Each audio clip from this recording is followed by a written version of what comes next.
Assalamualaikum warahmatullahi wabarakatuh. Halo sobat, kalian pasti sudah tidak asing lagi dengan nama buah huldi, yang dikatakan sebagian orang dimakan oleh leluhur kita, yaitu Nabi Adam alaihissalam dan Siti Hawa, sehingga membuat mereka dikeluarkan dari surga oleh Allah Ta'ala. Tonton sampai selesai, biar sobat tidak gagal paham. Pernahkah sobat berpikir sejenak, apa sebenarnya buah huldi itu? Apakah sejenis buah-buahan? Lantas, apakah hanya Nabi Adam dan Siti Hawa saja yang pernah mencicipi atau memakannya? Nah sobat, mari kita bahas pertanyaan ini, sekaligus menganalisa dan berpikir, tapi dalam sudut pandang yang berbeda ya. Namun, tetap merujuk kepada Al-Quran. Tapi sebelumnya, saya minta maaf, jika penjelasan ini kurang sesuai dengan pemahaman sobat sekalian. Langsung saja ya sobat, seperti yang kita ketahui, di dalam Al-Quran surat Al-Baqarah ayat 35 dikatakan.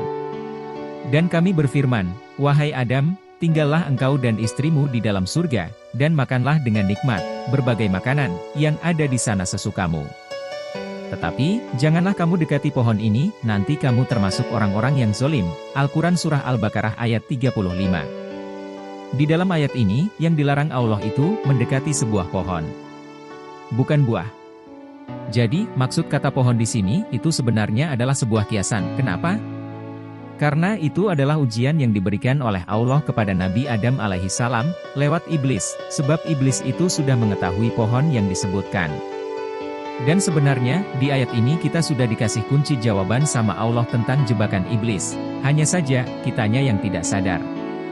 Makanya sobat, saya ingin memberitahukan, coba sobat pikirkan dalam-dalam, jika Allah mengabadikan ayat itu di dalam Al-Quran, apakah peringatan itu hanya untuk Nabi Adam dan Siti Hawa saja? Atau, hanya sebuah cerita dongeng semata, tidak ada sangkut pautnya dengan kita, sebagai keturunannya?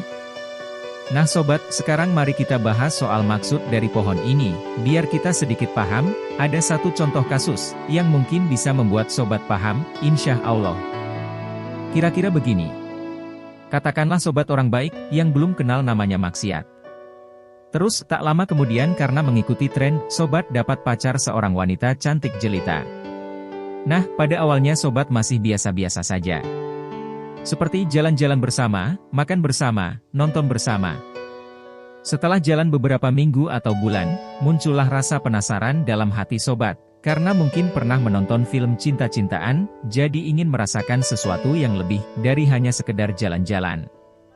Misalnya, pegangan tangan, berciuman, berpelukan, dan pada akhirnya sobat tidak merasa puas dan tambah berani untuk mencari tempat, agar bisa melancarkan serangan fajar, sehingga menyebabkan telat 3 bulan.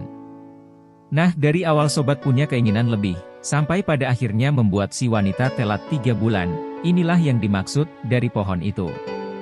Sebab, yang namanya pohon itu ada akar, batang, cabang, ranting, dan buah. Sampai sini paham, kan? Yang belum paham nanti sobat tulis Jo di komentar. Oke, jadi pada dasarnya yang dikatakan buah huldi itu, sebenarnya adalah hasil dari perbuatan maksiat kita, bukan buah-buahan seperti yang kita bayangkan, mirip buah apel, labu, atau buah dengan bentuk yang lainnya. Dan yang dikatakan pohon di ayat itu, adalah rasa penasaran, atau keinginan kita untuk mencicipi tindakan maksiat, atau kesalahan-kesalahan yang dilarang oleh Allah. Itulah kenapa, jangankan melakukan, mendekati saja dilarang oleh Allah Subhanahu wa Ta'ala. Cuma kita ini kan suka penasaran, iya kan? Apalagi hal-hal yang baru, semua ingin dicicipi. Awalnya dilihat-lihat, terus muncul rasa ingin mencoba, akhirnya setelah dicoba barulah muncul rasa penyesalan. Tapi, kalau kita bertobat setelah melakukan itu, dan berjanji tidak akan mengulanginya, berarti kita benar-benar keturunan Nabi Adam alaihissalam. Namun kalau kita terbuai terus-menerus, karena perbuatan itu menyenangkan, maka kita sama seperti iblis laknatullah. Seperti dalam Al-Quran Surat Al-Hijr ayat 39, iblis berkata, aku akan menjadikan mereka, manusia, memandang indah perbuatan maksiat di muka bumi. Dan pasti aku akan menyesatkan mereka semua. Jadi sobat, ingat ya, perkara iblis yang membujuk Nabi Adam dan Siti Hawa, seperti yang orang-orang katakan makan buah huldi, itu masih berjalan sampai sekarang ini. Tidak ada yang berubah. Karena iblis sudah pernah melakukan itu dan berhasil. Makanya, iblis akan berusaha sekuat tenaga.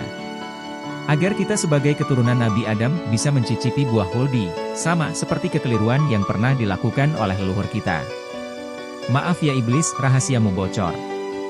Nah sekarang coba sobat berpikir dan rasakan sendiri, jika sudah banyak buah huldi yang berhasil sobat cicipi, maka bertobatlah.